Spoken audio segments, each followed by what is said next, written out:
Hello guys, welcome to my YouTube channel. तो इससे पहले हमने पढ़े एसेंशियल्स ऑफ डिक्री। आज हम शुरू करने जा रहे हैं types of decree. There are 3 types of decree.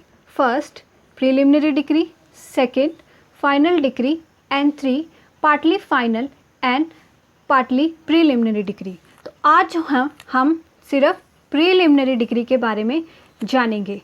तो चलिए गाइस शुरू करते हैं।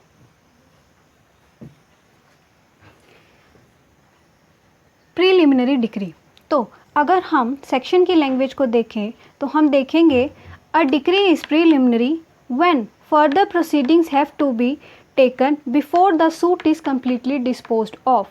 तो इसका हम अगर इस लैंग्वेज को समझने की कोशिश करें तो वह डिक्री जिसके पास होने के बाद भी सूट जो है कम्प्लीटली डिस्पोज्ड ऑफ नहीं होता है, उसमें कुछ फर्दर प्रोसीडिंग्स रह जाती हैं, मतलब फर्दर कुछ डिसाइड करने के लिए रह जाता है, तो उस डिक्री को प्रीलिमिनरी डिक्री कहा जाता है। तो हम कह सकते हैं preliminary decree only a stage in working out the rights of the parties which are to be finally adjudicated by a final decree. Basically, preliminary decree suit file होने के बाद और पार्टीज के राइट्स फाइनली डिसाइड होने के बीच की एक stage है। कहने का मतलब है प्रीलिमिनरी डिक्री जो है सूट फाइल होने के बाद और जो एक्चुअल मैटर ऑफ डिस्प्यूट है, एक्चुअल क्वेश्चन ऑफ कंट्रोवर्सी है, उसके डिसाइड होने से पहले डिसाइड की जाती है और सूट फाइल होने के बाद डिसाइड की जाती है। हम ये कह सकते हैं कि प्रीलिमिनरी डिक्री जो है उन सूट्स में पास की जाती है जहां पर पार्टीज़ के कुछ राइट्स पहले डिसाइड हो जाते हैं या फिर किसी रीज़न की वजह से पहले डिसाइड करने पड़ते हैं। Preliminary decree declares the rights and liabilities of the parties, leaving behind the actual result to be worked out in further proceedings। यहाँ जो ये further proceedings की बात हो रही है ये final decree की बात हो रही है, ठीक है। Preliminary decree में जो है principal question of controversy, preliminary decree में प्रिंसिपल क्वेश्चन ऑफ कंट्रोवर्सी से हटकर बट इस कंट्रोवर्सी से रिलेटेड ही कुछ राइट्स और लाइबिलिटीज़ को डिसाइड किया जाता है और एक्चुअल इशू उसे फर्दर प्रोसीडिंग्स में सॉर्ट आउट या कहे डिसाइड किया जाता है, ठीक है। तो कहने का मतलब है प्रीलिमिनरी डिक्री में जो है क्वेश्चन जो डिसाइड किए जाते हैं वो जो main principal question of controversy है, जो main principal question of controversy है उससे रिलेटेड होते हैं, वो नहीं होते हैं। इसलिए प्रीलिमिनरी डिक्री फाइनल डिक्री से पहले डिसाइड की जाती है। अब हमारे पास एक क्वेश्चन है, क्या कोई इस तरह के केसेस हैं जिनमें प्रीलिमिनरी डिक्री स्पेशली पास की जाती है? तो जी हाँ, preliminary decree is passed in those cases where proceedings in a suit to be taken out in 2 stages. Preliminary decree उन केसेस में पास की जाती है जहां पे सूट की प्रोसीडिंग्स को दो स्टेजेस में कैरी करना पड़ता है। तो इसकी फर्स्ट स्टेज होती है right of the parties are एडजुडिकेटेड,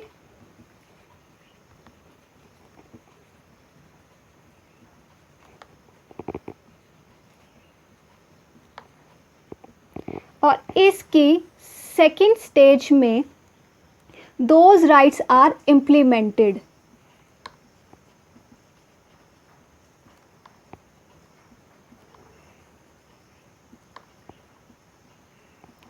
ठीक है, तो ये है इसकी फर्स्ट स्टेज और ये है इसकी सेकंड स्टेज।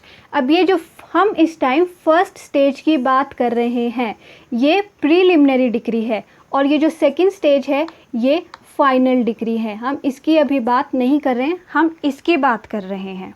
एक ऐसे सूट्स होते हैं जहां पे प्रोसीडिंग्स को 2 स्टेजेस में कैरी आउट करना पड़ता है, तो उन केसेस में जो है मोस्ट ऑफ द टाइम देखा गया है कि प्रीलिमिनरी डिक्री को जो है पास किया जाता है। कुछ एग्जाम्पल है,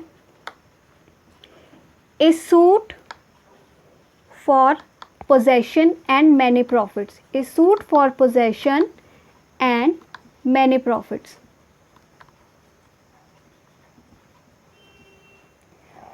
ये है ऑर्डर 20 रूल 12.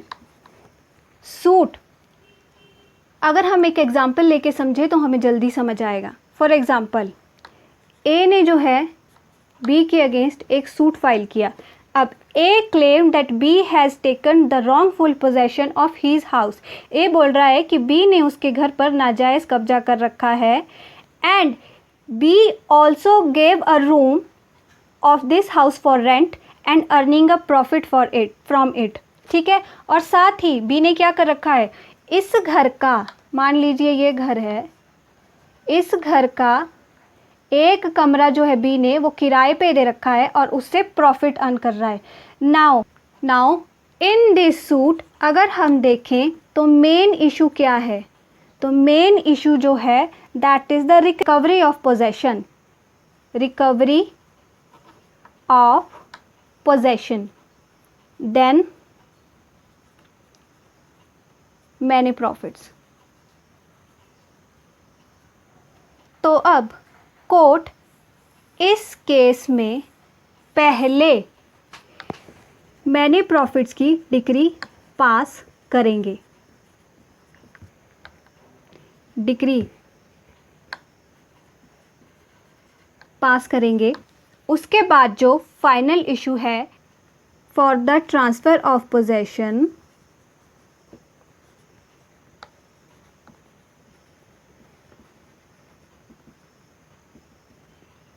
ये डिक्री पास होगी. तो जो डिक्री ऑफ मैनी प्रॉफिट्स है ये आपकी प्रीलिमिनरी डिक्री कंसीडर की जाएगी. ओके. और ये वेरी ऑब्वियस फाइनल डिक्री, क्योंकि ये आपका principal question of controversy decide कर रही है. ठीक है. इसमें यहाँ पे एक और एग्जाम्पल है. हम एक और example, suit for partition and separate possession of shares. मान लीजिए ये कोई लैंड का पीस है और 4 पार्टीज़ हैं, A B C and D. इन चारों ने इस लैंड की पार्टीशन के लिए, इस प्रॉपर्टी की पार्टीशन के लिए एक सूट फाइल किया है. साथ ही साथ उन्होंने जो इनको शेयर्स मिलेंगे उसके पोजेशन की भी बात की है. तो इस केस में कोर्ट जो है एक डिक्री पास कर सकती है जिसमें वो डिसाइड कर सकती है पार्टीशन, जिसमें वो डिसाइड कर सकती है कि किसका कितना कितना शेयर होगा.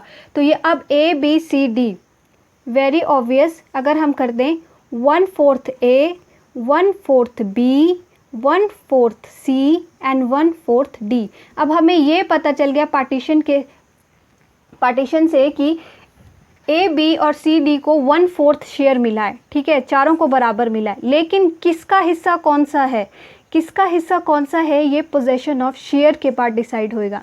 तो इसमें जो पहले आएगी डिक्री फॉर पार्टीशन आएगी, जिसमें डिसाइड कर रहे हैं कि कितना शेयर मिला है, कितना परसेंट शेयर मिला है, 1/4 1/4 1/4. ये आपकी प्रीलिमिनरी डिक्री कंसीडर की जाएगी. ठीक है. और उसके बाद जब ये डिसाइड होगा कि कौन से साइड का शेयर, मान लो ये बी को मिल गया, ये सी को मिल गया, ये डी को मिल गया और ये ए को मिल गया और चारों इससे खुश भी हैं. ठीक है. तो ये वाली जो डिक्री आएगी फॉर सेपरेट पोजेशन, जो डिक्री आपकी सेपरेट पोजेशन आएगी,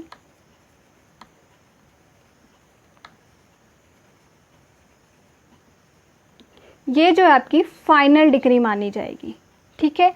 तो इसी तरह के और भी बहुत सारे केसेस हैं जहाँ पर प्रीलिमिनरी डिक्री को जो पास करना इम्पॉर्टेंट होता है, जहाँ पर कोर्ट प्रीलिमिनरी डिक्री जो है वो ग्रांट करती है. क्योंकि उन केसेस में कुछ सिचुएशन ऐसे होती हैं कि पार्टीज़ के राइट्स और लाइबिलिटीज़ पहले डिसाइड करने पड़ते हैं या पहले ही डिसाइड हो जाते हैं.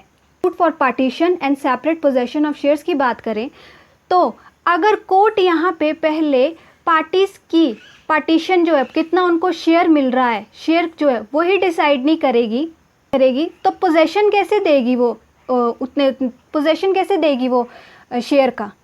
ठीक है, तो कोर्ट को पहले क्या डिसाइड करना होगा, कोर्ट को पहले शेयर डिसाइड करना होगा, शेयर डिसाइड करना होगा कि ए को 1/4 मिला है, बी को 1/4, सी को, डी को 1/4। यहाँ पे कोर्ट को पहले शेयर डिसाइड करना पड़ेगा। उसके बाद पोजेशन जो अब प्रीलिमिनरी डिक्री को लेके यहाँ पे क्वेश्चन है, whether there can be a more than one preliminary decree, क्या किसी सूट में एक से ज़्यादा प्रीलिमिनरी डिक्री को पास किया जा सकता है। तो इससे रिलेटेड एक बहुत अच्छा केस लॉ है, Phoolchand versus Gopal Lal. In this case the apex court has decided CPC does not prohibits passing of more than one preliminary decree if circumstances justifies the same. तो अगर हम इस क्वेश्चन का डायरेक्ट आंसर दें तो हाँ, किसी भी सूट में एक से ज़्यादा प्रीलिमिनरी डिक्री पास की जा सकती है, यस की जा सकती है, but circumstances of the suit must justify the decision of the court। लेकिन जिस कोर्ट ने एक से ज़्यादा प्रीलिमिनरी डिग्री किसी सूट में पास की हैं वो according to the circumstances of that suit उस चीज़ को जस्टिफाई भी करता होना चाहिए। So that's all for now. अगर आपको मेरा वीडियो अच्छा लगा हो तो kindly like, share and subscribe my channel and please अच्छे कमेंट्स कीजिए ताकि मैं और वीडियोस बनाने के लिए मोटिवेट होती रहूँ। Thank you.